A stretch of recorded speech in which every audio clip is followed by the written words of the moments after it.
علامہ اقبال علیہ رحمہ کہتے ہیں میں بچپن سے ہی قرآن مجید پڑھنے کی عادت رکھتا تھا. آواز بھی بہت اچھی تھی اور ہمارے گھر کا ماحول ایسا تھا کہ میں قرآن مجید کی تلاوت کبھی بھی ترک نہیں کی تھی. ہماری صبح کا آغاز ہی قرآن مجید کی تلاوت سے ہوتا. لیکن آخری عمر جب ہوئی تو گلا خراب ہو گیا تو قرآن مجید پڑھتے تو تھے لیکن اس طرح لے سے پڑھنا مشکل ہو گیا. تو جس طرح لوگ حال پوچھتے ہیں جناب کیا حال ہے تو لوگ بتاتے ہیں کہ یہاں درد ہو رہی ہے اور یہ مسئلہ ہے یہ مسئلہ ہے. لیکن اقبال سے کوئی جا کے پوچھتا کہ حضرت کیا حال ہے تو اقبال کہتے کہ لطف قرآن سحر باقی نہ مان. باقی سارے مسئلے ٹھیک چل رہے ہیں. جو سحری کے وقت قرآن پڑھنے کا مزہ آیا کرتا تھا وہ مزہ مجھ سے چھن گیا ہے اس لیے کہ میرا گلا خراب ہو گیا. اللہ نے آپ کو سحری کے وہ لطف اور وہ مزے اور وہ سرور نصیب کیے ہیں. کبھی ان سے محروم نہ ہونا. اپنی صبح کا آغاز قرآن مجید کی تلاوت سے کرنا. اور اقبال نے اپنے ایک دوست کو لکھا, کتنی خوبصورت بات لکھی. کہا قرآن مجید کا مفہوم اور ترجمہ نہیں بھی آتا پھر بھی قرآن مجید پڑھتے رہنا. خالی ناظرہ قرآن مجید پڑھنے سے دل کا تعلق رسول اللہ کے دل سے جڑ جاتا ہے.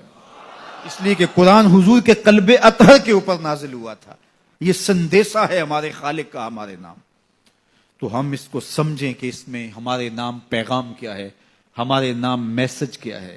اس کتاب اللہ پہ عمل کرنا یہ ممکن تبھی ہوگا اگر ہم اس کتاب کو سمجھ کے پڑھیں گے. یہ کتاب ہمارے نام پیغام کیا دیتی ہے, کہاں سے روکا ہے, کہاں سے اس کتاب نے ہمیں جو ہے وہ منع کیا اور کن امور کے بجا لانے کی تلقین کی ہے.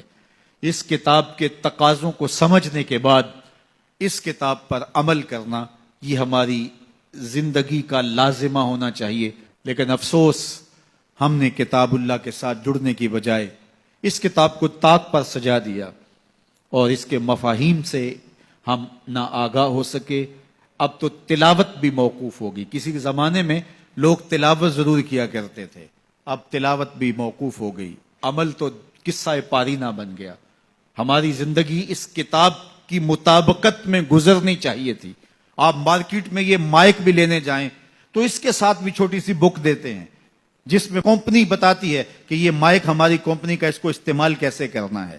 یار آپ جہاں سے جو چیز خریدے تو اس کے ساتھ چھوٹی سی بک ضرور ملتی ہے اور اس کا طریقہ استعمال بتایا جاتا ہے. جس خالق نے انسان کو پیدا کیا اس نے ساتھ قرآن بھی دیا ہے. اس کو پڑھتے جاؤ, زندگی گزارتے جاؤ. زندگی ٹینشنوں کا مجموعہ نہیں ہوگی. زندگی جو ہے وہ خوبصورت تمہیں دکھائی دے گی. زندگی حسین اور جمیل دکھائی دے گی اس لیے کہ یہ زندگی قرآن کی مطابقت میں گزرے.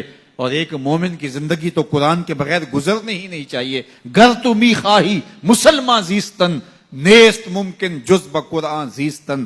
اگر تو مسلمان بن کے جینا چاہتا ہے تو قرآن کے بغیر جی نہیں سکتا ہے. تیری زندگی ہی قرآن ہے.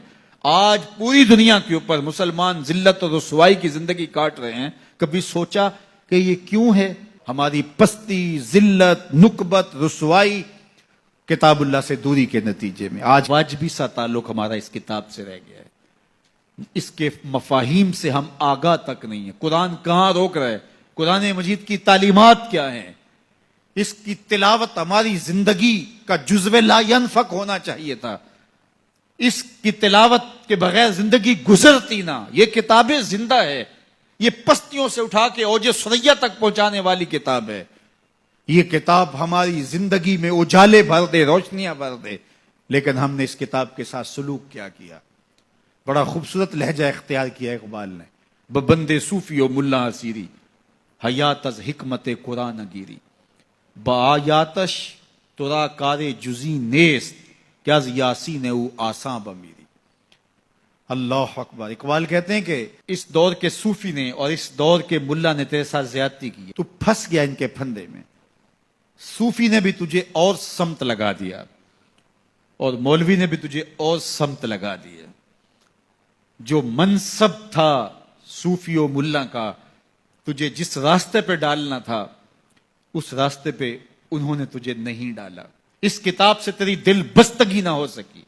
اس کتاب سے تیرا تعلق مضبوط نہ ہو سکا. قرآن سے تجھے صرف اتنا سروکار ہے کہ جب تیرے بوڑھے کی روح اٹکی تو تو سورہ یاسین لے کے بیٹھ گیا. کہ میں اس کی تلاوت کروں اور اس کی روح آسانی سے نکل جائے. وہ کہتے ہیں اس میں کوئی شک نہیں کہ اس کی روح آسانی سے نکلتی ہے. سورہ یاسین کا مرنے والے کو فائدہ پہنچتا ہے, مجھے اس پہ کوئی اعتراض نہیں ہے, لیکن کہتے ہیں مجھے افسوس اس بات سے ہے کہ اس قرآن سے بھی تو نے مرنا ہی سیکھا, کاش اس قرآن سے جینا سیکھ لیا ہوتا.